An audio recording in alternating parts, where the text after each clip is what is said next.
paz a todos amados em Cristo.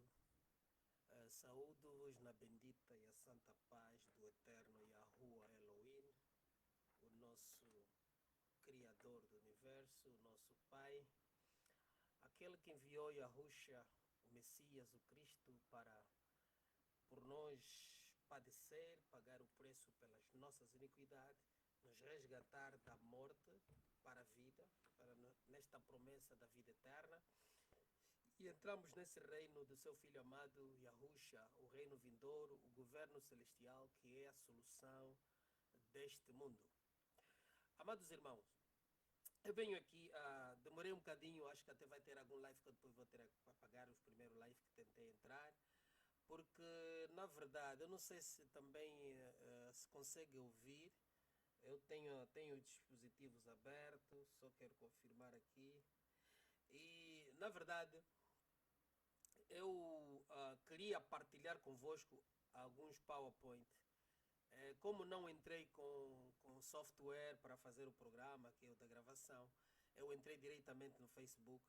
Então estava a ver se a partir dos instrumentos do Facebook eu consigo realmente partilhar a minha tela. Queria fazer aqui a apresentação do PowerPoint, mas talvez por não ter muito conhecimento aqui como manusear esses instrumentos, eu consegui claramente abrir o PowerPoint no Facebook Live, mas já não me permitia eu poder entrar. Então achei que é um bocadinho estranho e acabei por optar por entrar com a câmera, e talvez eu vou fazer essa parte e depois eu vou fazer o outro live que eu vou entrar com o dispositivo para poder trazer aqui as imagens que eu quero partilhar, o estudo que nós vamos falar. Bem, o tema de hoje é guerras e rumores de guerras. E tem como, aliás, o título do estudo todo que nós vamos falar é sobre a escatologia correta, suas etapas. E eu digo assim, este estudo não é para religiosos, não é para indoutrinados, e muitos daqueles que até parecem ser alguma coisa, mas não são, que falam em nome do Eterno, mas não conhecem a verdade sobre o Eterno, não estudam a palavra, não aprofundam o Evangelho, não aprofundam conhecer que erro nós estamos a viver, não conseguem compreender, não conseguem distinguir a mão direita da mão esquerda, e continuam nesta prevaricação, nesta mentira, neste engano, porque simplesmente foram doutrinados por ideologias, culturas e tradições de homens que criaram a chamada instituição, e nesta instituição eles continuam aprisionados sem poder conhecer verdadeiramente o Yahushua, o Messias, o Cristo. Fica complicado falar para essa audiência, porque é uma audiência extremamente radical, complicada. Como disse, apóstolo Paulo falou, referenciou-se que, quer dizer, pessoas seladas com selo de aço, que estão completamente fechadas a uma doutrinação, que não conseguem compreender a palavra. Para eles, vale mais a instituição, o associativismo religioso criado, institucional, apadrinhado por falsos profetas, falsos mestres, falsos pastores, e têm essa adoração por seres humanos, por homens que se dizem ser alguma coisa, mas não são, não conhecem qualquer tipo de verdade. Só para dizer também que tudo que aqui eu vou passando, e também que vou colocando no canal do meu canal de YouTube, são ensinos que são muito profundos, requer realmente conhecimento. Eu não estou a dizer que eu sou o melhor de todos, que eu conheço todas as coisas, mas eu acredito em Ruach HaKodesh. E não sou, eu não venho, não sou um mero aventureiro que surge de alguma coisa. Eu fui pastor de ministério religioso, e eu dirigi ministério religioso, e por vontade própria e por direção do próprio Ruach HaKodesh, do Espírito Santo, eu abandonei essas instituições, deixei ficar para trás, porque entendi que estamos a viver uma mentira, o engano, a indoutrinação, aquilo que são mais ou menos impérios de homens criados para satisfazer as suas próprias vontades e com grandes interesses comerciais. Isso não faz parte de mim. Eu nunca recebi, nunca aceitei, pela graça do Eterno, receber qualquer remuneração dessas instituições, ainda que cheguei a ser presidente e líder dessa instituição, vê lá, presidente e líder, com esses nomes, com esses títulos humanos também dados, que na verdade começam a ser coisas que vos põem, amarram vossos corações, ficam todos cheios de cobiças e desejos das coisas do mundo e dos poderes do mundo. Então, essa concupiscência não, a mim não pegou pela graça do Eterno, não porque eu sou muito especialista, que sou bom, que tenho muita. Não, não, não, mas porque o Eterno assim o quis. Eu digo, pela graça do Eterno, estou aqui e não fui acorrentado a essas situações. Então, eu bem sei também que o número de escolhidos é muito pouco, ok? O número de escolhidos, assim como o próprio Cristo fez essa referência, o número de escolhidos são poucos. Então, aquela mancheia de pessoas todas que aglomeram-se, vão e dizem buscar e buscar, é apenas o grosso dos chamados. Aqueles são os chamados. Chamados para vir. E depois dali o Eterno escolhe, tira. Quer dizer, ele vai explorar, tirar todo o cascal com aquela areia, a rocha, tudo misturado, para dali extrair o ouro, ou então extrair o diamante, ok? Mas tu reparas que a quantidade de areia para se extrair um diamante é muita, e a quantidade de pedras sem qualquer referência também é muita, a quantidade de todos os outros metais e na questão das preciosas são superiores em número do que as preciosas que daí se vai extrair. E assim Eterno falava para Baruch, falava também para Esdra com relação a isso, que os escolhidos são como o ouro extraído de todos os outros metais preciosos da terra, ok? Então, nós temos aqui um grupo de pessoas religiosas, muitos se dizem saber alguma coisa, até se chamam de estudiosos, se intitulam estudiosos, mas que de conhecimento da verdade não tem nada. Não é a questão de você saber falar bem o português, ou falar bem inglês, ou se expressar bem diante de qualquer coisa, que te faz de alguma coisa. Nós temos que ser suficientemente humildes, submetermos aos pés de Ruach HaKadosh, o Espírito Santo, para que nós possamos compreender, porque é o Espírito Santo, ok? É o Espírito Santo que nos conduz em toda a verdade, é o Espírito Santo que nos convence do pecado, da justiça e do juízo, é o Espírito Santo que nos faz relembrar de todos os ensinamentos que o Mestre deu, desde o primeiro profeta, Enoque, até todos aqui para frente. Então, isto é que é importante nós sabermos. E todas as escrituras são válidas. Todas as escrituras são válidas. Não vai muito para esta que não, são aqueles livros apócrifos. As escrituras são válidas. Livros como o livro de Enoque são importantíssimos para a interpretação das escatologias, entendermos o quadro escatológico que foi dado para a igreja. Então é necessário que nós nos submetamos a isso, precisamos compreender. Não vivamos aqui com altimanha, cheio de falsos conhecimentos religiosos e títulos. Porque, eu digo assim, a maioria desses indivíduos que se titulam presidente, arcebispos, é para ter esses nomes aí, reverendos, coisas do inferno, esses nomes, essas pessoas, elas não estão caminhando segundo a vontade eterna. Elas estão a fazer aquilo que é a vontade dele. Porque no final, o Eterno, por isso dá-nos em Mateus 25 a referência, quando vai falar das virgens, depois das loucas, e depois vai falar das tolas e das sábias. Depois vem aqui para baixo e fala dos bodes e os cordeiros, ok? Então, quando vemos ali a falar dos bodes não são outra coisa. Os bodes são o teu presidente do teu ministério, desse teu ministério pastoral. Esse que é milionário, que come das ovelhas, que a riqueza dele e da sua família depende da tua lã, que é arrancada todos os dias. Estes são os bodes. Então, a maioria desses indivíduos que adquiriram nome, constituíram instituições, eles não estão caminhando segundo a vontade de Deus. Não, o Eterno não está com eles. Não está com eles. Eles não estão a pregar a verdade. Vocês, os escolhidos do Eterno, quando vocês um dia na glória, infelizmente, vai ser infelizmente porque já vai ser tarde. E quando chegar na glória, vão ser pessoas que você menosprezou, que você não prestou atenção, que você simplesmente olhou para aquilo que são as referências humanas de quem é que deve ser um líder religioso ou de quem é que deve ser estimado como professor, conhecedor da palavra. Então você vai encontrar isso lá à frente, vai ser tarde. As lágrimas vão ser muitas, mas já não terá solução. Porque tem pessoas a se sacrificarem para os evangelhos em zonas recônditas, distantes, fora, a darem um bom testemunho, a cumprirem a palavra da verdade, em aldeias, nas roças, no Mato Grosso, lá no Lubalanguimbo, em várias partes do mundo. E você não os tem, nem os achas, nem os tem. Entende? Por quê? Porque são pessoas que realmente estão confinadas ao Holy Spirit, ao Ruach HaKodesh, o Espírito Santo, que os conduz. E vocês, pela visão do mundo, porque a concupiscência da carne, a soberba da vida, o amor ao mundo, vos cegou o conhecimento da verdade. Vocês não conseguem enxergar o que é o Evangelho de Cristo. Vocês estão confundidos. Então eu chamo a atenção para aqueles que conhecem a verdade. Aqueles que conhecem a verdade vão entender. A questão aqui não é audiência, ter muitas assinaturas no Facebook, no YouTube. Não é isso que nós devemos procurar.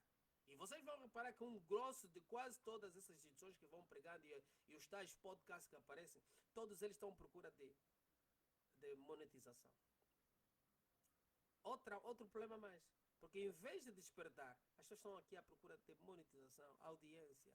E para você satisfazer uma audiência, se eu estivesse aqui a tentar satisfazer a audiência, claro, eu estaria a buscar tópicos que vão agradar a Bercrano e Cicrano, não é verdade?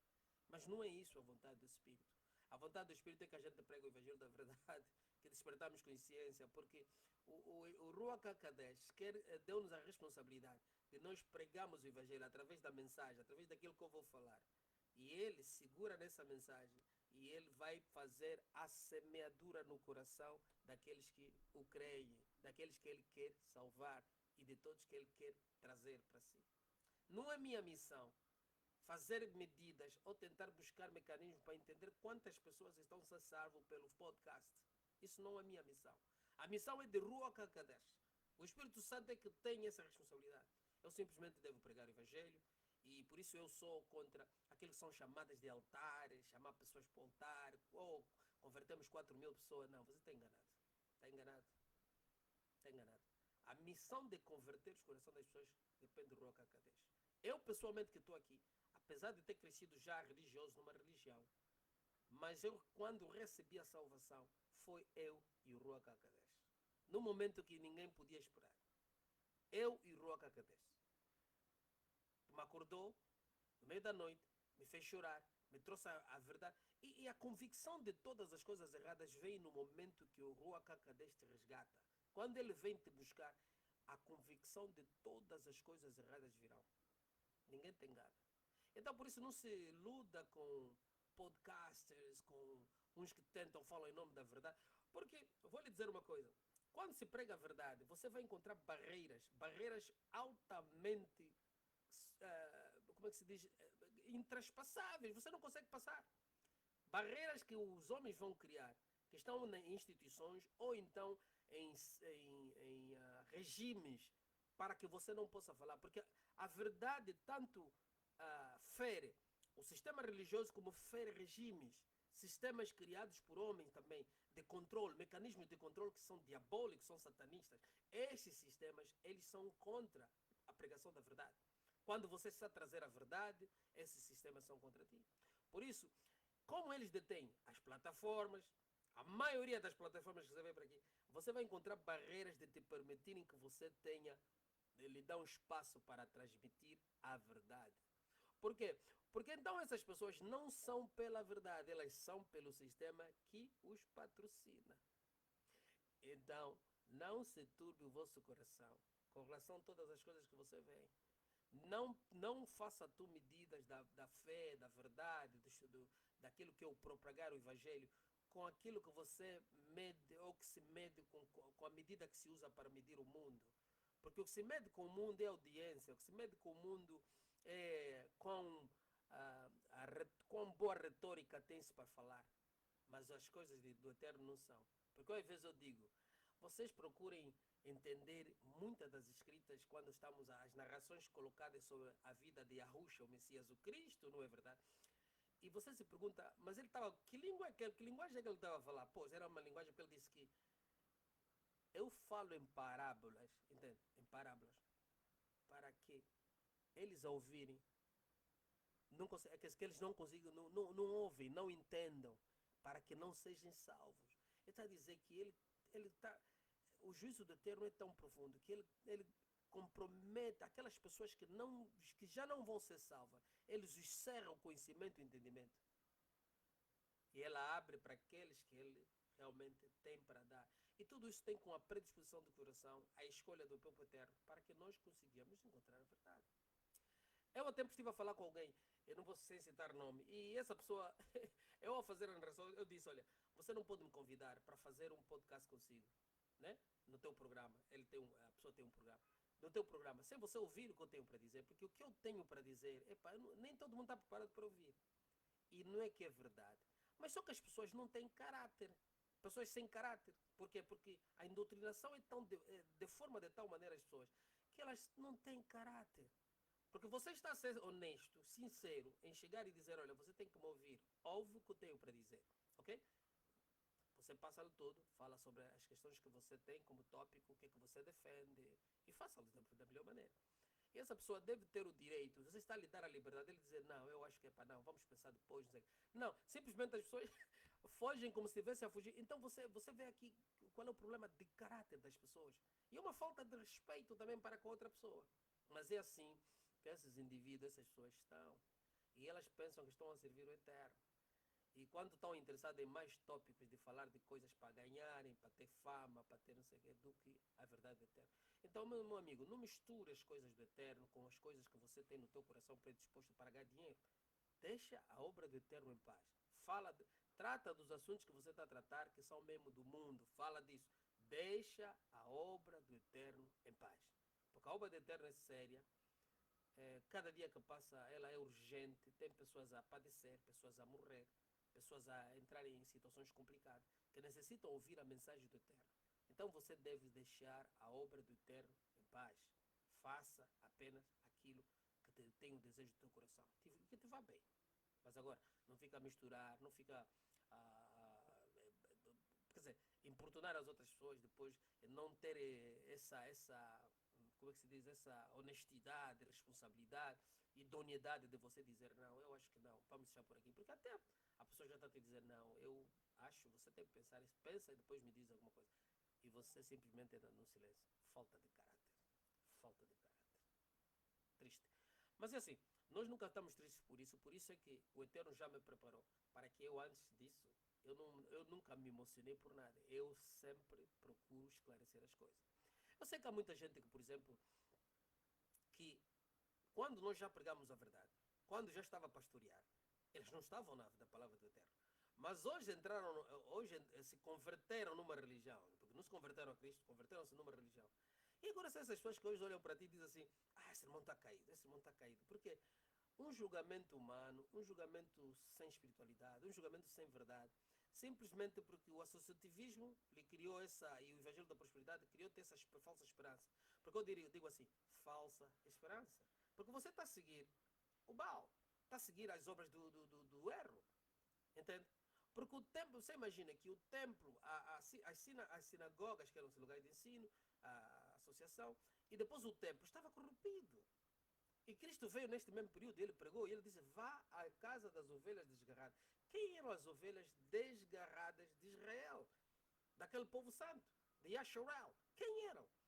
As ovelhas desgarradas de Yasharel eram as ovelhas que não eram tidas nem achadas por interesses dos sacerdotes, dos escribas, dos fariseus. Por quê? Porque elas não tinham nada para dar, eram pobres, eram humildes, não consentiam talvez com muitas das coisas do erro que era praticado. Estas eram as ovelhas desgarradas, porque elas saíram do templo, ficaram em casa. Nem eram visitadas, nem eram cuidadas, nem eram tratadas, porque não interessava o sacerdócio. O sacerdócio estava no auge da faturação. Se fizeram Deus para o povo lhes prestava adoração. Entende? Então nós entendemos tudo isso. E há coisas que nós temos que observar. Eu, pela graça do Eterno, eu sou uma pessoa que continuo estudando, eu não paro de estudar. Mas já não vou na academia presencial. Não, mas eu continuo estudando. Eu não paro, não consigo parar de estudar. Desde que o Eterno me leva ao conhecimento, me trouxe, me deu formação, permitiu que eu me formasse.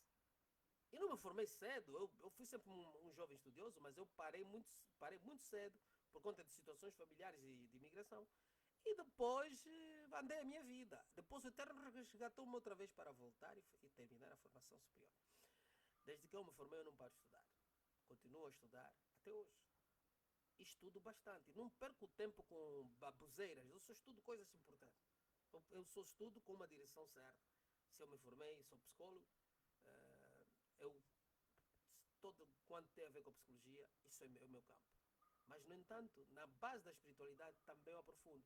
O livro que eu mais me interessa é tudo que tem a ver com a palavra de Deus. Eu não perco tempo a ler livros de baboseira.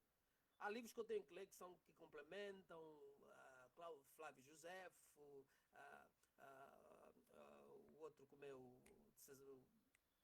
esqueço o nome também, de Cesareia. Eu vou lendo essas escrituras para poder suportar e dar suporte, dar fundamento, ajudar a compreensão da história bíblica. Isso eu leio. Eu leio. Leio alguns livros também de Daf, leio vários livros que têm a ver com a religião, que faz-me entender como é que eram as coisas e aquilo que é a compreensão que eu já tenho hoje sobre o Evangelho de Cristo. Então isso vai me fazer entender a trajetória, a história, para e gosto de ler história, é verdade. Também gosto de ler história mundial, secular, para poder perceber aonde é que o Evangelho se encaixa. Porque quando nós vamos chegar em Daniel, Daniel está-nos a dar uma profecia muito profunda sobre, que o Eterno lhe dá, sobre os impérios do mundo, como eles iriam ser institucionalizados, como eles iriam decorrer. Mas ele chega num império muito importante. E é aqui que eu digo que os estudantes catológicos, os professores, doutores, vêm fumo todos eles. Porque o Eterno não. Porque por causa do que eles próprios pervertem, o Eterno não nos abre a mente para entender. Mas vamos lá ver uma coisa. Quando você chega em Daniel, claramente a visão de Nabucodonosor, que não é visão de Daniel, é a visão que o Eterno dá a Nabucodonosor, para que Daniel possa interpretar, é uma visão profunda, é o centro de toda a escritura de Daniel. E essa visão tem os símbolos que estão prescritos. E esses símbolos fazem uma narração completa do que seria os reinos do mundo, as suas etapas, que eu, até falando com um religioso, eu falei, temos que ver que temos desde dispensação. Quando eu falei em dispensação, o amado entrou em parafuso. Por quê? Entrou em parafuso porque há doutrinação. Em vez de prestar atenção no que está a dizer, porque quando falo de dispensação, eu não estou a usar a palavra dispensação como sendo um dispensacionalista. Não. Eu estou usando a palavra dispensação, porque a palavra dispensação não é nada mais, nada menos do que etapas. Entende? Tempos, período. Mas o religioso, como está formatado de tal maneira, quando ele ouve a palavra dispensação, dispensacionalismo, ele entra em parafuso. Isso, eu digo até que de certa forma não é problema da pessoa, mas é o problema da indoutrinação que a pessoa absorve. Isso faz confusão. Porque você pensa logo que está diante de um dispensacionalista. Não, eu não sou dispensacionalista. Não sou.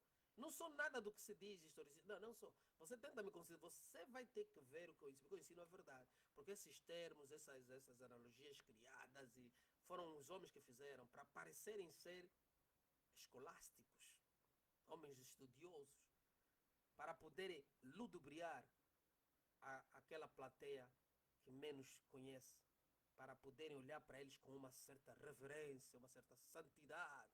Por isso usa-se esses termos. Tanto faz-se isso nos ensinos da verdade religiosa, como também faz-se nas academias seculares. Há coisas que você, se perguntar, se você sentar e for um independent thinker, você vai começar a ver que há coisas que não têm necessidade de ser. Há expressão que não tem necessidade de existir. Mas o homem cria para isso, porque alguém diz, eu preciso falar dessa forma, para que aquele indouto ou aquele que não conhece, quando questionar, eu vou poder dar uma explanação grande sobre aquilo. Ele vai olhar para mim e vai dizer, pô, o que sabe, porque desficou uma palavra. Mas não tem nada a ver. Isso são questões de homens, são questões da própria concupiscência, soberba da vida que faz criar essas coisas. Então nós, na verdade, temos que falar sobre coisas claras. Nós fomos chamados para falar uma linguagem clara para o povo, salvação. Falar de Cristo. Falar do povo de Yashurá, o povo de Israel, aquele que foi o verdadeiro povo que foi chamado. O escolhido. Que hoje, em Cristo, quem são? Ok? Então nós precisamos compreender todas essas coisas para pregarmos o Evangelho da verdade. Ok? Então quando chegamos em Daniel, Daniel traz-nos algo muito claro, que eu vou trazer o quadro logo a seguir no próximo podcast. hoje ainda, ok? Quando terminar esse live, faço o segundo conforme ele disse no princípio. Então, Daniel, quando traz a interpretação da visão de Nabucodonosor, ele fala dos reinos do mundo, ok? Ele fala, ele começa por Babilônia, Medo-Persa, Grécia, Roma, 4.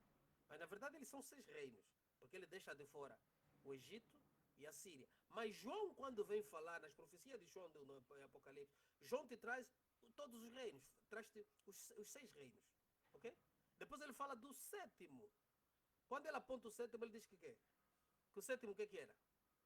Então, fala do sétimo, depois diz, depois quando vem de falar do anticristo, ele fala, ele é o oitavo, mas é um dos 7. Entende?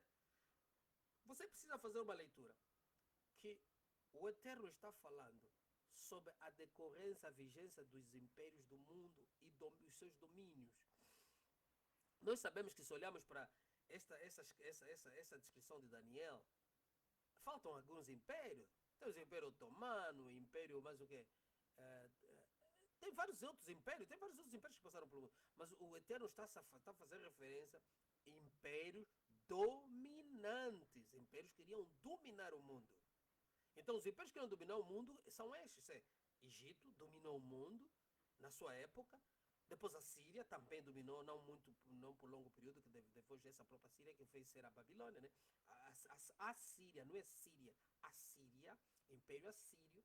Depois veio, então, a Babilônia, que marca como o apogeu de todos os reinos. Foi o reino mais forte entre esses, depois do Egito. O Egito com conhecimento, sabedoria, não sei o que, mas depois a Babilônia vem como dominante. Depois da Babilônia, quem vem substituir a Babilônia? Medo-Persa. Este império que está em guerra agora. Este é um império da Pérsia. Ok? O Medo-Persa é que vem substituir a Babilônia. Depois do Medo-Persa, vem quê? Vem a Grécia. O que marca a Grécia também? Porque você olha sempre para os aspectos de cada império, você vai notar que cada império tem um aspecto muito importante que torna-se o auge do seu tópico maior. Por exemplo, a Grécia é marcada pelo quê? Pelo helenismo. O Medo-Persa é marcado pela sua conquista, a forma como eles conquistaram a Babilônia. E essa é a referência que eu estou aqui a falar. Você vai ter que ler no livro do Apocalipse, está lá. Porque esses livros têm que combinar. E vou combinar daqui a pouco outro livro. Então, eles combinam.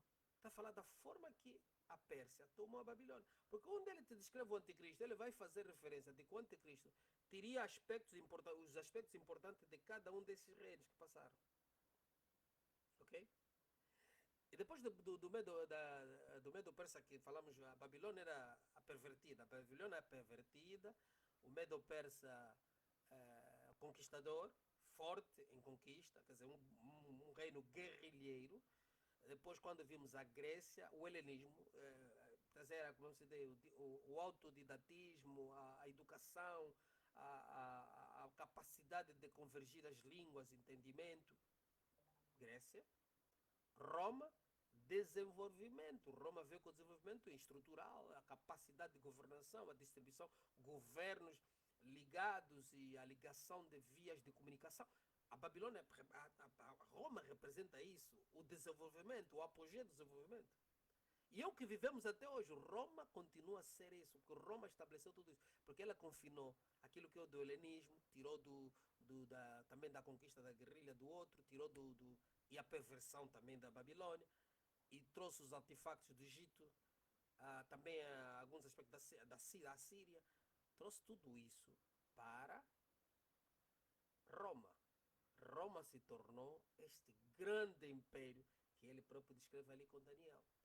Mas os aspectos da transição, as metamorfoses que Roma iria passar, nunca foram descritos.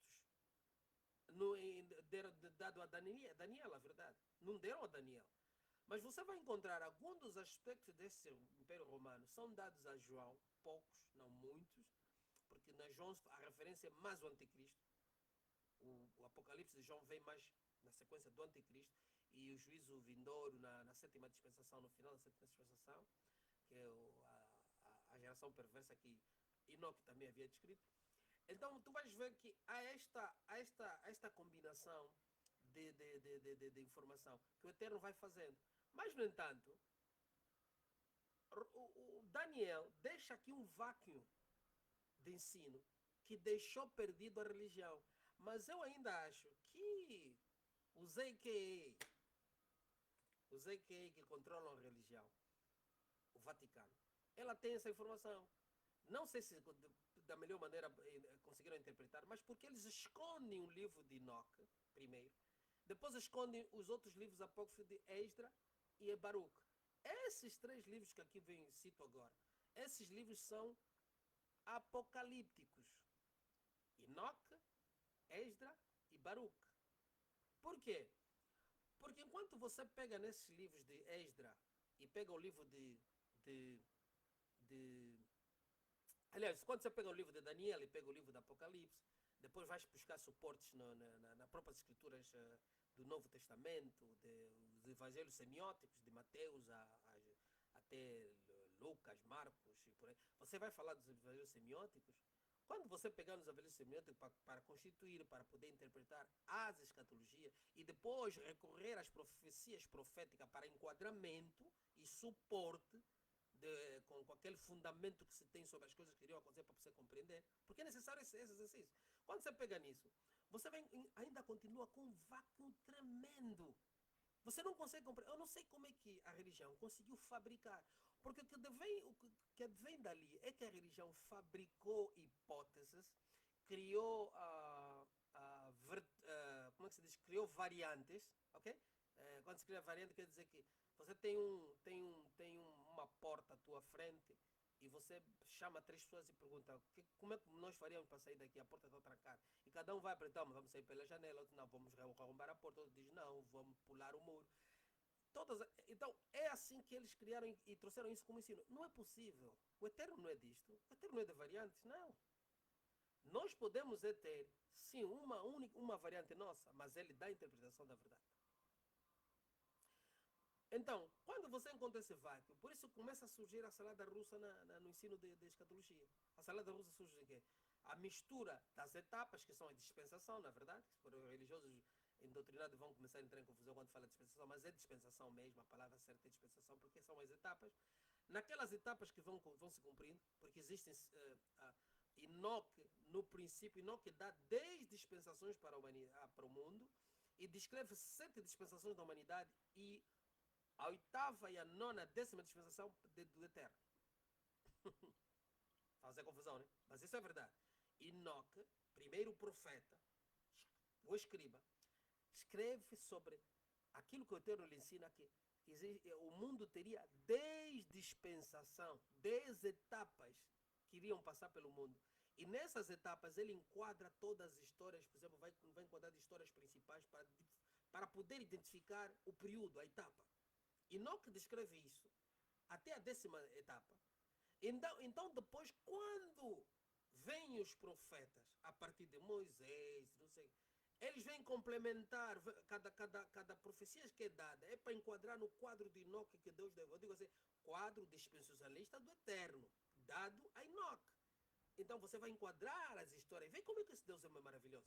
Então ele te dá essa história. Para você enquadrar cada história, você vai enquadrar assim, não, isso aqui é na sétima dispensação, na quarta, na quinta etapa, na sexta etapa, na sétima etapa, na oitava, na nona. Quando chega no livro do Apocalipse, ali é que há. Porque o Apocalipse descreve apenas 4 etapas. Apocalipse descreve a sétima etapa, que é a dispensação, a sétima dispensação, a oitava, a nona, a décima. Quando os escatológicos pegam nessas 4 dispensações, eles fazem uma salada russa, começam a misturar. Por isso que não, Margedon, Gog e Magog, não tem nada a ver. Porque você não pode misturar, você tem que saber, quando está falando de uma história, você não pode querer interpretar que um acontecimento que está para uma etapa que ainda não entrou, fazer acontecer noutra etapa. É impossível. É impossível você fazer isso. Você nem pode fazer isso, é um erro grave. Você tem que colocar as histórias consoante as dispensações, as etapas, os períodos. Então é ali que a religião falha. A religião peca tremendamente. E isso é uma cegueira para o conhecimento daqueles que vêm em busca da verdade. Mas quando você começar a entender que Enoch tem o chamado roadmap das profecias de todos os livros, então você vai começar. Eu digo, dou graças ao Eterno, que hoje para mim, a, como é que eu digo? Hoje para mim, a palavra de Deus é muito simples. É simples de compreender, difícil de executar. Isso é verdade. Teríamos essa dificuldade. Mas quando você compreende perfeitamente, então você se coloca pela graça no executar. Porque na graça de executar é que você vai ser falho em muitas coisas, mas você se torna submisso, mas a verdade jamais te será tirada. Você tem essa compreensão, essa abertura, esse entendimento, esse froneses que se torna soneses, conhecimento obtido, adquirido, que faz parte de ti, pela fronese que te foi dada. Então é isso que você precisa entender. E quando você chega em Esdra e Baruch, Esdra principalmente, Esdra é continuidade de Daniel. O que está a faltar em Daniel, que o anjo diz assim, fecha o teu livro que tu vais bem para a tua parentela, que isto é para um tempo lá para o fim. Fecha o livro. É porque o Eterno com Daniel tinha terminado a missão dele. Agora ia dar a outra. Deu a quem? Esdra. E aí vem o problema. Por que tiraram o livro de Esdra da Bíblia Sagrada? Ou do canonizado livro? Tiraram porque alguma coisa eles deviam ter entendido. Ou, eu não digo que tenham compreendido, mas por instrução de Satanás, retiraram esse livro. Para nós não compreendermos. Mas quando Esdra te abre o livro, Esdra está a dar continuidade às interpretação e aos códigos de Daniel a partir da. Quer dizer, Esdra vai te falar decorrência do Império Romano. Como é que o Império Romano iria decorrer? Quais eram as etapas do Império Romano? O que queria acontecer dentro do Império Romano? Por isso é que eu tenho a certeza. Nós estamos vivendo no Império Romano. Nós estamos no Império Romano. Nós estamos nas etapas das mudanças, porque o Império Romano é apresentado por Esdra como um símbolo de uma águia com 3 cabeças e com asas que governariam até chegar ao período das cabeças. Esta é a decorrência do Império Romano. Esdra descreve o período praticamente vai falar dos imperadores, depois entra no período das asas, que tomam como o imperador, que acho que aqui tem como eles dão como tipo pena ou asa. Depois vem para o período de dois países que surgem, que percorrem também, tomam o poder do império. Depois até chegar à cabeça adormecida, que é os Estados Unidos da América. E depois tem 2 cabeças laterais que estão à espera também para governar. Toda essa descrição é bíblica, é do Eterno. Está lá. Baruch te fala do finais das coisas. Vem dar aqui um complemento muito importante com relação à 7ª e 8ª dispensação. Te fala do Gog e Magog. Vai te dar mais entendimento sobre Gog e Magog.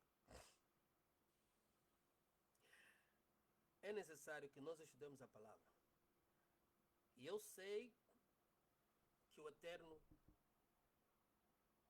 está no controle de tudo isso. E se hoje poucas pessoas ainda sabem ou não estão a entender, é o Eterno que sabe. Por que eu devo ter recebido esse conhecimento? E como alguns, eu acho que pelo menos já encontrei alguém partilhando isso. Esse conhecimento só surge porque você busca entender isso. Porque desde o princípio da minha conversão, eu nunca fui muito por olhar para a escatologia. Eu estava interessado mais na fé, outras coisas, não queria olhar. Até porque algumas pessoas, tem pessoas que dizem, não gosto muito de olhar para o Apocalipse. Mas aí está o erro. Quando você não entende dispensação, não entende profecia, não entende, fica complicado você viver nesse mundo. As suas decisões são baseadas naquilo que você vê. Porque você acorda de manhã, abre as notícias para poder sair, liga o rádio para sair, entender o que está se a passar. Toma decisões em função daquilo que você ouve.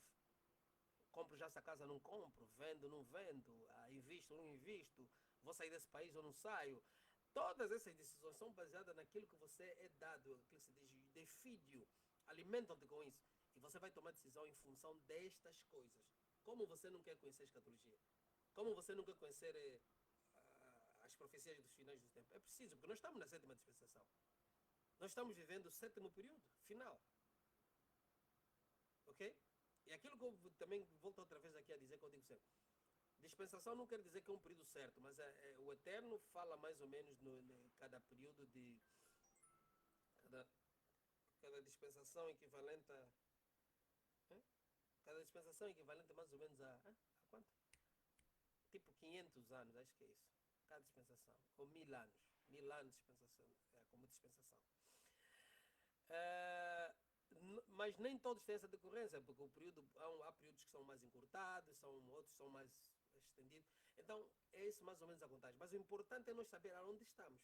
Em que etapa nós estamos vivenciando agora. O que é que nós estamos a ver? Então, quando você começar a compreender isso, você vai poder ter uma vida de fé mais comprometida. Vais ter mais seriedade. O amor do mundo, as coisas do mundo, esse desejo desenfreado da conquista do mundo vai reduzir em ti e você vai prestar mais atenção nas coisas do Eterno, porque a própria palavra, Cristo diz que na parábola do semeador, que quando as preocupações do mundo, aquele que foi, diz, fala sobre a semente que foi colocada em solo rochoso, ele diz que aquele recebe a palavra com muita ansiedade, mas por causa das preocupações do mundo, quando chegam a ele, o desejo da conquista, bens, não sei o que, aquilo depois o que é que faz? Abafam a fé. E a fé morre. Então ele se torna esse religioso que vive ali, que vive tentando dar testemunho de que porque as coisas estão correndo bem com ele, que a vida financeira, não sei o que, então é porque o Eterno está com ele. Isso é engano. Isso é engano. Porque se fosse assim, nós devíamos desistir da fé e dizemos que afinal de contas quem tem verdadeiramente fé são como é que se diz, os líderes deste mundo, a elite do mundo, porque eles é que controlam toda a riqueza. Então, como você é filho de Deus, pode ser alguma coisa assim, a riqueza você não controla. Se você não controla a riqueza, então você esquece a fé, fique mundano. Mas não é isso a verdade. A verdade é que nós, as nossas necessidades, que ele te diz, seja moderado naquilo que você quer, como necessidade, vão ser supridas pelo Eterno, mediante a nossa dedicação, porque ele diz, buscai primeiro o reino dos céus e toda a sua justiça, que as outras coisas terão acrescentadas, porque ele sabe, porque ele já descreveu, diz que o vosso Pai que está no céu sabe que vocês têm necessidade disso. E com que diz, e não precisa, você não precisa de muito, você precisa para viver. E ele sabe o que você precisa.